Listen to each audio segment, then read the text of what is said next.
Hi Leo, here is a general look at your solar chart for August 2015, and may I wish you a happy birthday if you haven't had your birthday already, and I hope you have a great year, a really rewarding, fulfilling year ahead. Now, there's a lot going on in your sign at the moment, so there could be manifestations of this energy coming up in the world, the sort of material world around you, and that can be happening in lots and lots and lots of different ways. However, there's something very immaterial and ethereal also going on up until the 9th, and that was going on all through July. That is the kind of chrysalis energy, the preparation energy, the undertow, taking you deeper into your history, into your feelings. So some of you will be feeling nostalgic, some of you will be thinking about something, well, sensing more really than thinking about this and that or the other thing, and feeling maybe a little bit tender at times. But also this energy is very good for you to connect with your higher self, your guidance, if you want to call it that, your angels, and maybe in fact your family here and in the worlds beyond. So I say that because even though there's a huge amount of energy in the foreground dancing around, keeping you very, very busy with lots on your mind, there's also this silent, still point energy going on as well. If you're listening to this in late July, then you will be aware of that energy, which is from the position of Mars being in this background area. And somebody's decided to mow the grass right outside the window, but we'll push on here. So, and it's a powerful time for you with the sun in your sign. It's a good time for taking stock and reviewing the dance of life over the past year and thinking about the future. And in general, the way should be clearer for you to improve things for yourself personally, and definitely to be more self-centered at the moment, so to take steps. Now, you will be saying goodbye to Jupiter in your sign, so it might be a good idea to use this month, because even though Jupiter will leave your sign on the 11th, there will still be the afterglow of Jupiter. Jupiter, who wants to expand whatever is close to your heart, whatever is important to you personally, wants you to expand and to develop those themes. Or rather, Jupiter doesn't have an opinion about it, but Jupiter just holds the energy of expansion. So being that Jupiter's been in your sign, it allows you to expand upon whichever part of your psyche that Jupiter is transiting through. Now, on the sun sign chart, that is going to be your personal interests, but in your actual natal chart, it could be in any of many areas. And it may have been in somewhere quite sort of low-key, like maybe the 12th house or the 8th house or the 6th house, which actually, I say low-key, it can be pretty intense in the 8th house.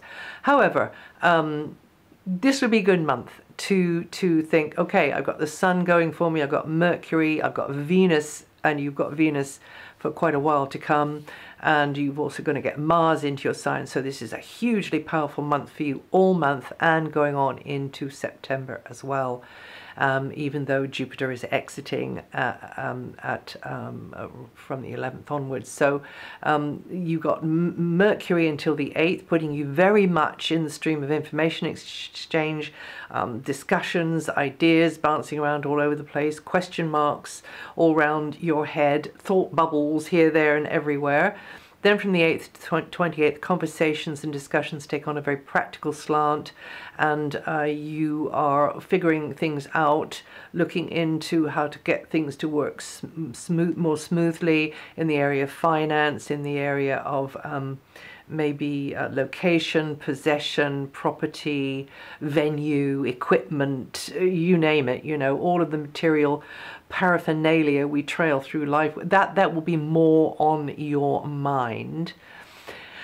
And plans may be focusing your mind upon various different kinds of resources, whether it's in the short term or the long term, but this area is mostly just about stuff. Then Mercury will leave there on the 28th, so just right at the end of the month, Mercury is kind of jumping out of that area there, and shaking off all of those more heavier material cares, although some of them might be quite light and fun, but just getting more into the abstract and the theory and pure communication stream. So that's right at the end of the month, and more perhaps moving around from the end of the month as well. Now, apart from the 19th of July to the 1st of August, you've had Venus in your sign, you lucky people. So definitely a boost to your love life. Some of you could be tying the knot. You're meeting the world in a more gregarious, sociable way, or the world is meeting you in that way more readily. You could be making new friends over this long transit of Venus here. Venus is going to be there until October. Professional relationships will benefit from this as well, and you can just mix and mingle and be persuasive and be quite attractive as well. Others will tend to like your style, they like the way you're coming across. You get the feel-good factor more easily with Venus in your sign. You could actually get goodies in the pipeline coming your way as well, really, really yummy goodies. So work the energy. But also I have to say, with Venus in our sign, whenever she comes in, particularly for a long time like this, which is quite rare, we can be rather self-indulgent and want to put our hands in our pockets more and more because we need a little bit more of this, a little bit more of that, whatever.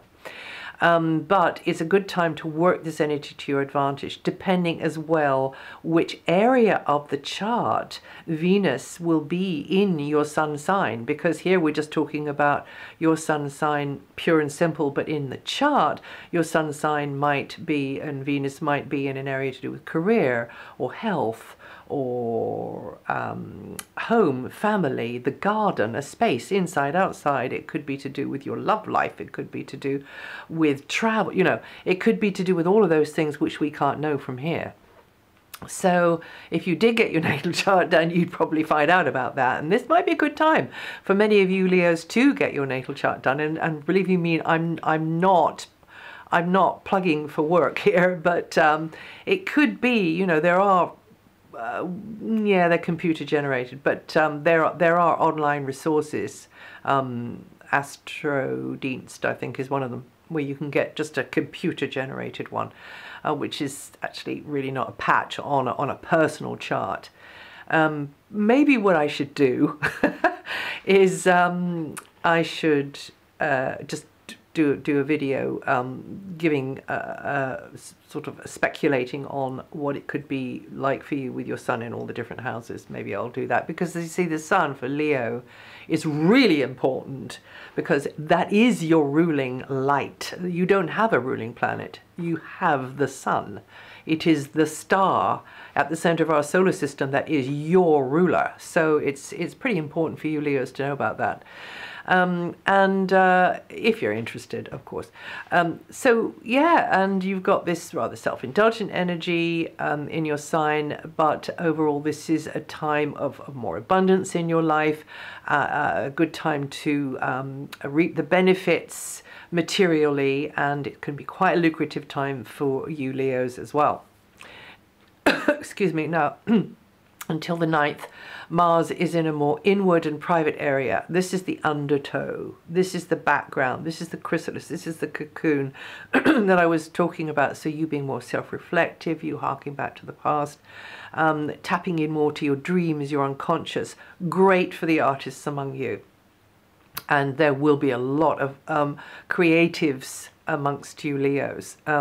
It could be easier to push your buttons, maybe, with Mars in this area here, because Mars is a fiery, feisty, accelerating energy wherever it goes.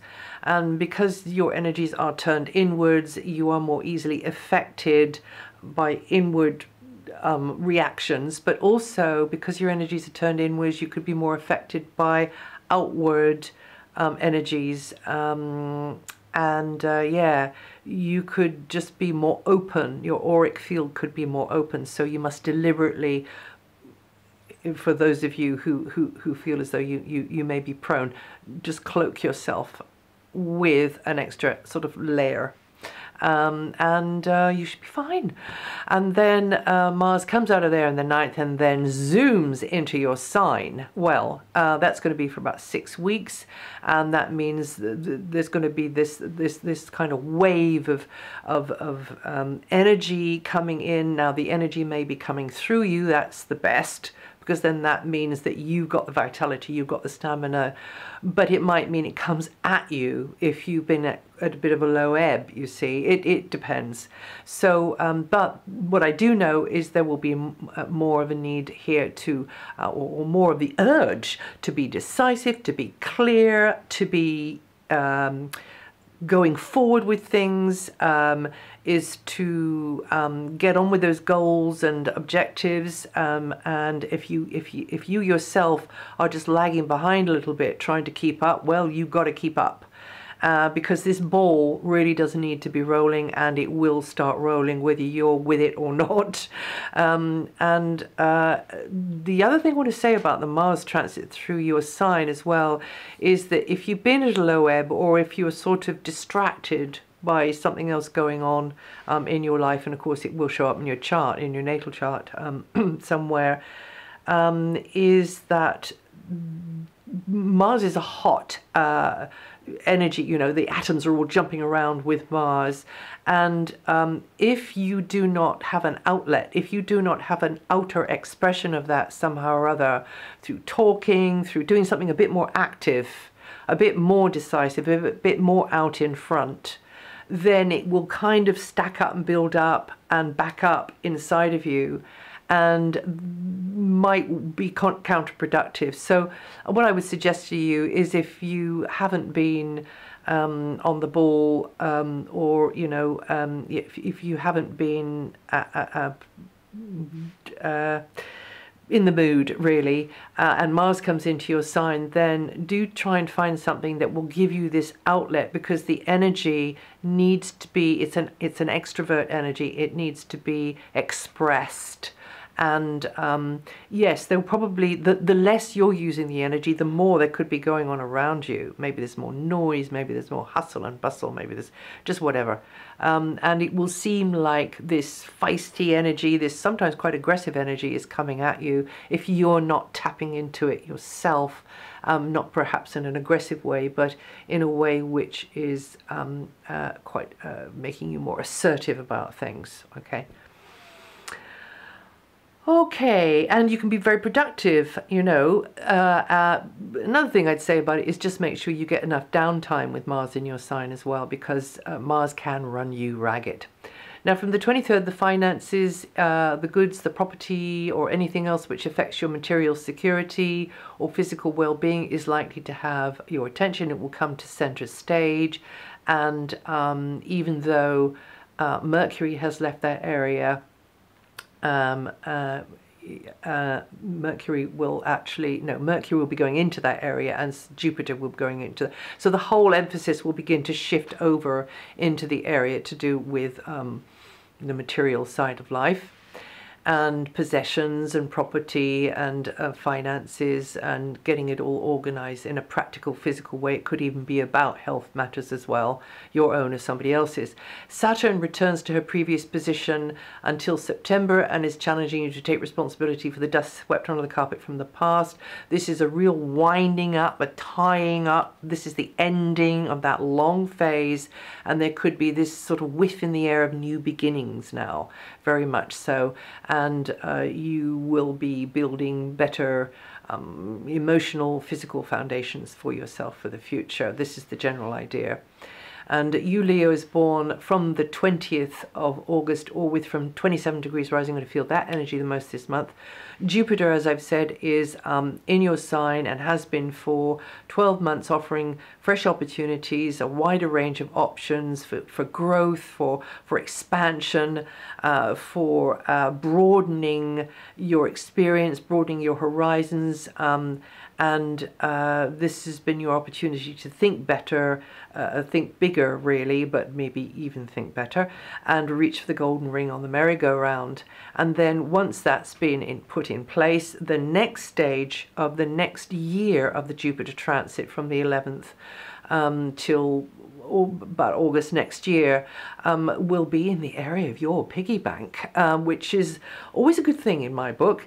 This is the area to do with property, possessions, and this is on your sun sign chart. This isn't in your natal chart, because maybe in your natal chart it's going from the 6th to the 7th or something like that. But here it's going from the 1st to the 2nd house, the 2nd house being the house of our material side of our lives, what we have, the stuff that we use to get through life with. And this transit, I'll come back to this of course later, can mean that you can expand mentally or physically in a very material way into new territories, but also help you decide what is of most value now, what is of most highest priority to you at this stage in your life's journey, and what is your own worth, and how are you going to work with that, and how are you going to apply it, and how are you going to get the training to get the best out of it, you know.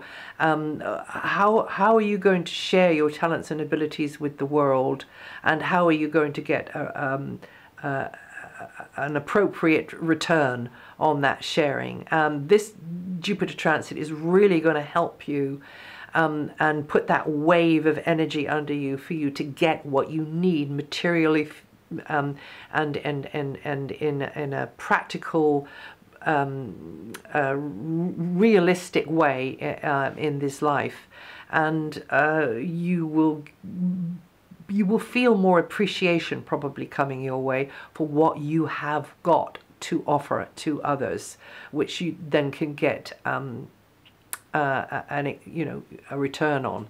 And you very early Leos, maybe in the first 4 or 5 days, or Leo rising, or those of you born the first few degrees of Leo rising, or those of you born from the 20th of August or from 27th degrees rising, you're going to feel that energy the most this forecast period. Just want to say quickly that there is a friction going on with Saturn and Jupiter. That's going on from late July into about the middle of August, and it means that you have to figure out how to apply these wonderful hopes and ideals and theories and abstracts into real life, you know.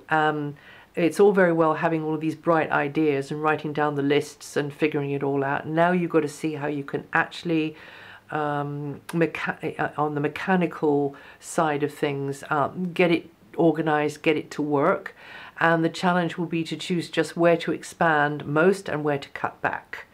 And also this will have a long-term effect into the future because Saturn is involved. So you could be setting a precedent with what you decide to use for your growing and then let go or cut back on the other side, and don't focus so much on one area and focus a lot more on another area which you're feeling good about, it, which is getting your interest now, which you're inclined towards, even though maybe it's a funny thing about this being inclined towards things, because sometimes our mind is telling us to, oh no, we don't want to bother with that because this is what I should be doing, this is what the expectation is. But actually your inner compass is trying to magnetize you, trying to take you towards somewhere which you're trying to ignore.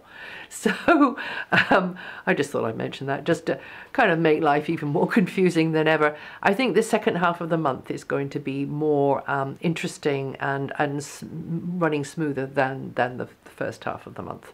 And that's it for August. If you know your rising sign or your moon sign, listen to those. And also this material is written up on my website, DianaGarland.com, and I'll see you the next time.